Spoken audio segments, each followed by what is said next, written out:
ನಮಸ್ಕಾರ ಸ್ನೇಹಿತರೆ, PB ಮೀಡಿಯಾಗೆ ಸ್ವಾಗತ ಸುಸ್ವಾಗತ. ಸ್ನೇಹಿತರೆ, ನೀವು ಇನ್ನೂ ನಮ್ಮ ಚಾನಲ್ನ ಸಬ್ಸ್ಕ್ರೈಬ್ ಮಾಡ್ಕೊಂಡಿಲ್ಲ ಅಂದರೆ ಈಗಲೇ ಸಬ್ಸ್ಕ್ರೈಬ್ ಮಾಡ್ಕೊಳ್ಳಿ ಮತ್ತು ಪಕ್ಕದಲ್ಲಿರೋ ಬೆಲ್ ಐಕನ್ನ ಕ್ಲಿಕ್ ಮಾಡಿ ನೋಟಿಫಿಕೇಶನ್ ಆಲ್ ಆನ್ ಮಾಡಿ. ಸ್ನೇಹಿತರೆ, ಇವತ್ತಿನ ಒಂದು ವಿಡಿಯೋದಲ್ಲಿ ಏನಂತ ಕೇಳೋದಾದರೆ, ಕೇಂದ್ರ ಸರ್ಕಾರದಿಂದ 8ರಿಂದ 12ನೇ ತರಗತಿ ವಿದ್ಯಾರ್ಥಿಗಳಿಗೆ ಪ್ರತಿ ವರ್ಷ 12,000 ಸ್ಕಾಲರ್ಶಿಪ್ಪನ್ನು ನೀವು ಪಡೆಯಬಹುದು. ಸ್ನೇಹಿತರೆ, ಆ ಸ್ಕಾಲರ್ಶಿಪ್ಪನ್ನು ಪಡೆಯಲಿಕ್ಕೆ ಏನು ಮಾಡಬೇಕು, ಹೇಗೆ ಅರ್ಜಿ ಸಲ್ಲಿಸೋದು ಅನ್ನೋದ್ರ ಬಗ್ಗೆ ಇವತ್ತಿನ ಒಂದು ವಿಡಿಯೋದಲ್ಲಿ ತಿಳಿಸ್ಕೊಡ್ತಾ ಹೋಗ್ತೀನಿ. ಸ್ನೇಹಿತರೆ, ಅದರಿಂದ ವಿಡಿಯೋನ ಕೊನೆ ತನಕ ಸ್ಕಿಪ್ ಮಾಡದೆ ನೋಡಿ. ಹಾಗೆ ವಿಡಿಯೋ ಇಷ್ಟ ಆಯಿತು ಅಂದರೆ ಒಂದು ಲೈಕ್ ಮಾಡಿ ಅಂತ ಹೇಳ್ತಾ ಬನ್ನಿ ವಿಡಿಯೋನ ಶುರು ಮಾಡೋಣ. ಸ್ನೇಹಿತರೆ, 8ನೇ ತರಗತಿಯಿಂದ 12ನೇ ತರಗತಿವರೆಗೆ ಓದುವ ಪ್ರತಿಭಾವಂತ ವಿದ್ಯಾರ್ಥಿಗಳಿಗೆ ಕೇಂದ್ರ ಸರ್ಕಾರ ಪ್ರತಿ ವರ್ಷ 12,000 ರೂಪಾಯಿಯನ್ನು ವಿದ್ಯಾರ್ಥಿ ವೇತನ ರೂಪದಲ್ಲಿ ನೀಡಲು ಅರ್ಜಿಯನ್ನು ಕರೆದಿದ್ದಾರೆ. ಸ್ನೇಹಿತರೆ, ಕೇಂದ್ರ ಸರ್ಕಾರದ national means come merit scholarship ಪ್ರಕಾರ ಬಡ ಪ್ರತಿಭಾವಂತ ವಿದ್ಯಾರ್ಥಿಗಳಿಗೆ ಇದು ವರದಾನವಾಗಿದೆ ಅಂತಲೇ ಹೇಳ್ಬೋದು.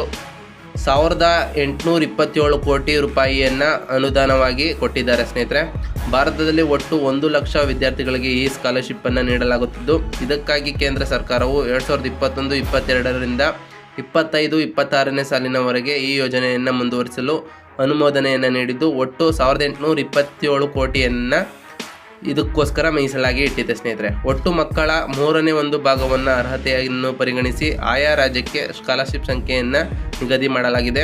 ಮೀಸಲಾತಿ ನಿಯಮಗಳ ಅನ್ವಯ ಕರ್ನಾಟಕ ರಾಜ್ಯದಲ್ಲಿ 5,534 ವಿದ್ಯಾರ್ಥಿಗಳಿಗೆ ಈ ವಿದ್ಯಾರ್ಥಿ ವೇತನವನ್ನು ನೀಡಲಾಗುತ್ತಿದೆ ಎಂದು ತಿಳಿಸಿದ್ದಾರೆ.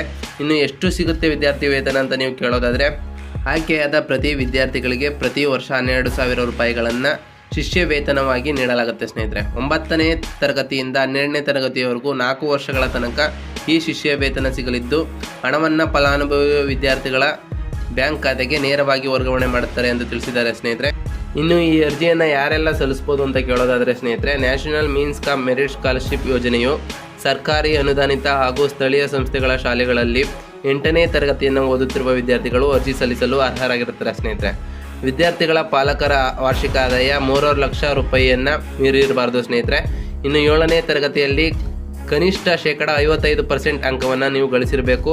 ಪರಿಶಿಷ್ಟ ವಿದ್ಯಾರ್ಥಿಗಳು 50% ಅಂಕವನ್ನು ಪಡೆದಿರಬೇಕು. ಸ್ನೇಹಿತರೆ, ರೆಗ್ಯುಲರ್ ವಿದ್ಯಾರ್ಥಿಯಾಗಿ ವಿದ್ಯಾಭ್ಯಾಸವನ್ನು ಮುಂದುವರಿಸಬೇಕಾಗಿರುತ್ತೆ. ಸ್ನೇಹಿತರೆ, ಕೇಂದ್ರೀಯ ವಿದ್ಯಾಲಯ, ನವೋದಯ ಶಾಲೆ, ಕೇಂದ್ರ ಅಥವಾ ರಾಜ್ಯ ಸರ್ಕಾರದಿಂದ ನಡೆಸಲಾಗುತ್ತಿರುವ ವಸತಿ ಶಾಲೆಗಳಲ್ಲಿ ಪ್ರವೇಶವನ್ನು ಪಡೆದಿರುವಂತಹವರು ಈ ಸ್ಕಾಲರ್ಶಿಪ್ಪನ್ನು ಪಡೆಯಲು ಅರ್ಹರಾಗಿರೋದಿಲ್ಲ. ಸ್ನೇಹಿತರೆ, 9ನೇ ತರಗತಿಯಲ್ಲಿ ಶಿಷ್ಯ ವೇತನ ಪಡೆದವರು 10ನೇ ತರಗತಿಯಲ್ಲೂ ಕೂಡ ಶಿಷ್ಯ ವೇತನವನ್ನು ಪಡೆಯಬೇಕಾದರೆ SSLCಯಲ್ಲಿ ಕನಿಷ್ಠ 60% ಅಂಕವನ್ನು ಪಡೆದಿರಬೇಕಾಗಿರುತ್ತೆ. ಸ್ನೇಹಿತರೆ, ಇನ್ನು ವಿದ್ಯಾರ್ಥಿಗಳನ್ನು ಹೇಗೆ ಆಯ್ಕೆ ಮಾಡಿಕೊಳ್ಳಲಾಗುತ್ತೆ ಅಂತ ಕೇಳೋದಾದರೆ, ಸ್ನೇಹಿತರೆ, national means come merit scholarship ಪ್ರಕಾರ ಅರ್ಹರ ಆಯ್ಕೆ ಪಟ್ಟಿಯನ್ನು ರಾಜ್ಯ ಸರ್ಕಾರದಲ್ಲಿ ಪರೀಕ್ಷೆಯನ್ನು ನಡೆಸಲಾಗುತ್ತೆ. ಸ್ನೇಹಿತರೆ, ಸಾಮಾನ್ಯ ಅಭ್ಯರ್ಥಿಗಳು 40% ಅಂಕವನ್ನು ಪಡೆದಾದರೆ, ಪರಿಶಿಷ್ಟ ಸಮಯದ ಅಭ್ಯರ್ಥಿಗಳು 32% ಅಂಕವನ್ನು ಗಳಿಸಿದರೆ ಈ ಸ್ಕಾಲರ್ಶಿಪ್ಪನ್ನು ಪಡೆಯಲು ಅವರು ಅರ್ಹರಾಗಿರುತ್ತಾರೆ. ಸ್ನೇಹಿತರೆ, ಇನ್ನು ವಿದ್ಯಾರ್ಥಿಗಳ ಮೆಂಟಲ್ ಎಬಿಲಿಟಿ ಟೆಸ್ಟ್ ಹಾಗೂ ಸ್ಕಾಲಸ್ಟಿಕ್ ಎಬಿಲಿಟಿ ಟೆಸ್ಟನ್ನು ನಡೆಸಲಾಗುತ್ತೆ. ಈ 2 ಪರೀಕ್ಷೆಗಳಲ್ಲಿ ವಿದ್ಯಾರ್ಥಿಗಳು ಉತ್ತೀರ್ಣರಾಗಬೇಕಾಗಿರುತ್ತೆ.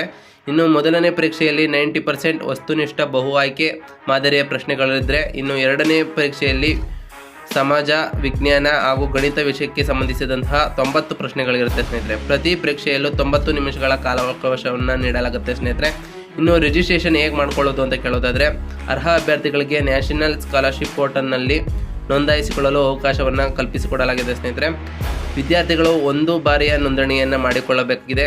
ಹೊಸದಾಗಿ ನೋಂದಣಿ ಹಾಗೂ ನೋಂದಣಿ ನವೀಕರಣಕ್ಕೂ ಇದು ಅನ್ವಯಿಸಲಿದ್ದು, ವಿದ್ಯಾರ್ಥಿಗಳ ಆಧಾರ್ ಸಂಖ್ಯೆಯನ್ನು ಆಧರಿಸಿ ಅವರಿಗೆ ನೋಂದಣಿ ಸಂಖ್ಯೆಯನ್ನು ನೀಡಲಾಗುತ್ತೆ. ಅದನ್ನು ಬಳಸಿಕೊಂಡು ಅವರು ಅರ್ಜಿ ಸಂಖ್ಯೆ ಸೃಷ್ಟಿಸಲಾಗುತ್ತೆ. ಸ್ನೇಹಿತರೆ, ಈ ಮೂಲಕ ಒಂದೇ ನೋಂದಣಿಗೆ ಒಂದೇ ಸಂಖ್ಯೆಯಂತೆ ಹೆಚ್ಚು ಅರ್ಜಿಗಳನ್ನು ಇರದಂತೆ ನೋಡಿಕೊಳ್ಳಬೇಕಾಗಿರುತ್ತೆ. ಸ್ನೇಹಿತರೆ, ಇನ್ನು ನೋಂದಣಿಯ ದಿನಾಂಕ ಕೊನೆಯ ದಿನಾಂಕ ಎಷ್ಟಾಗಿರುತ್ತೆ ಅಂದರೆ 31/8/2024 ಆಗಿರುತ್ತೆ. ಸ್ನೇಹಿತರೆ, ಇನ್ನು ಅರ್ಜಿ ಸಲ್ಲಿಸಲು ಅಫಿಷಿಯಲ್ ಲಿಂಕನ್ನು ಡಿಸ್ಕ್ರಿಪ್ಷನಲ್ಲಿ ಹಾಕಿರ್ತೀನಿ. ಸ್ನೇಹಿತರೆ, ಅದರ ಮುಖಾಂತರ ಅರ್ಜಿಯನ್ನು ಸಲ್ಲಿಸಬಹುದು. ಸ್ನೇಹಿತರೆ, ಇನ್ನು ಈ ವಿಡಿಯೋ ಇಷ್ಟ ಆಗಿತ್ತು ಅಂದರೆ ದಯವಿಟ್ಟು ಲೈಕ್ ಮಾಡಿ, ಶೇರ್ ಮಾಡಿ, ತಪ್ಪದೆ ಸಬ್ಸ್ಕ್ರೈಬ್ ಮಾಡಿ ಅಂತ ಹೇಳ್ತಾ PB ವಿಡಿಯೋನ ಸಬ್ಸ್ಕ್ರೈಬ್ ಮಾಡ್ಕೊಳ್ಳಿ. ಸ್ನೇಹಿತರೆ, ಸಿಗ್ತೀನಿ ಮತ್ತೊಂದು ವಿಡಿಯೋದಲ್ಲಿ. Thank you for watching.